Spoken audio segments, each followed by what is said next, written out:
അപ്പോൾ hello guys, നമ്മൾ വന്നിട്ടുള്ള അങ്കമാലിയിലുള്ള പാരഗൺ റെസ്റ്റോറൻറ്റിലാണ് കേട്ടോ. നമ്മൾ മിക്കവാറും പോകാറുള്ള എടപ്പള്ളിയിലുള്ള പാരഗണിലാണ്. ഇവിടെ ആദ്യമായിട്ടാണ് കേട്ടോ വരുന്നത്. നമുക്ക് എങ്ങനെയുണ്ടെന്ന് ട്രൈ ചെയ്ത് നോക്കാം. അപ്പോൾ അകത്തോട്ട് കയറാനായിട്ട് കുറച്ച് താമസം ഉണ്ടായിരുന്നു. ഒരു 10-20 മിനിറ്റോളം വെയിറ്റ് ചെയ്യേണ്ടി വന്നു. അത്യാവശ്യം നല്ല തിരക്കുള്ളതുകൊണ്ട് തന്നെ ഇത് നല്ല ഓർഗനൈസ്ഡ് ആയിട്ടാണ് ആൾക്കാരെ വിളിച്ച് നമുക്ക് ടേബിളൊക്കെ സെറ്റ് ചെയ്ത് തരുന്നത്. അകത്താണെങ്കിൽ നല്ല ആംബിയൻസ് ആണ്, അത്യാവശ്യം നല്ല തിരക്കുണ്ട് കേട്ടോ.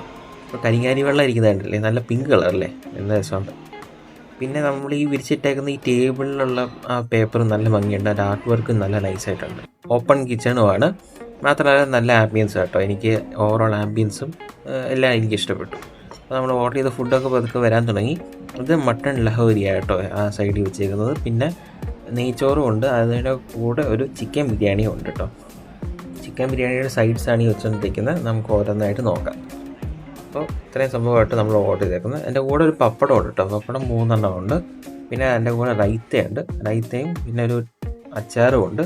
പിന്നെ നല്ലൊരു ചിക്കൻ ബിരിയാണി, ഗീ റൈസും, പിന്നെ ഗീ റൈസിനൊരു കോമ്പിനേഷനായിട്ട് ഈ മട്ടൺ ലഹോരിയും കൂടെ പറയാമെന്ന് വിചാരിച്ചു.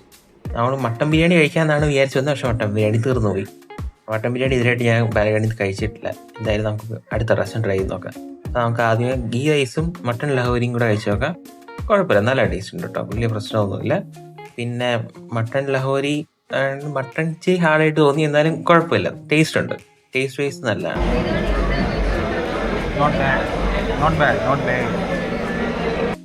നമുക്കിനി അടുത്ത് ബിരിയാണി കഴിച്ചു നോക്കാം. ബിരിയാണിയുടെ റൈത്തയും അച്ചാറും പിന്നെ ചമ്മന്തിയും എല്ലാം നമ്മൾ എടുത്തിട്ടുണ്ട്. നമുക്ക് ആദ്യം ബിരിയാണി മാത്രമായിട്ടൊന്ന് കഴിച്ചു നോക്കാം. ബിരിയാണിയും കുഴപ്പമില്ല, അത്യാവശ്യം ടേസ്റ്റ് ഉണ്ട്. വലിയ മസാല ഒന്നും ഇല്ലാത്ത നല്ലൊരു ടേസ്റ്റി ആയിട്ടുള്ള ബിരിയാണിയാണ്, മലബാർ സ്റ്റൈലായിട്ടുള്ള ബിരിയാണി. അപ്പോൾ നിങ്ങൾ അങ്കമാലി സൈഡ് പോകുന്നുണ്ടെങ്കിൽ എന്തായാലും ട്രൈ ചെയ്യാൻ പറ്റുന്ന ഒരു ഓപ്ഷനാണ്. എനിക്ക് പേഴ്സണലി ഇഷ്ടമുള്ളത് ഫിഷ് മാംഗോ കറിയാണ് കേട്ടോ. അവിടുത്തെ ഫിഷ് മാംഗോ കറിയും പിന്നെ പൊറോട്ടയും കൂടെ ചേർത്ത് നല്ല അടിപൊളിയാണ്.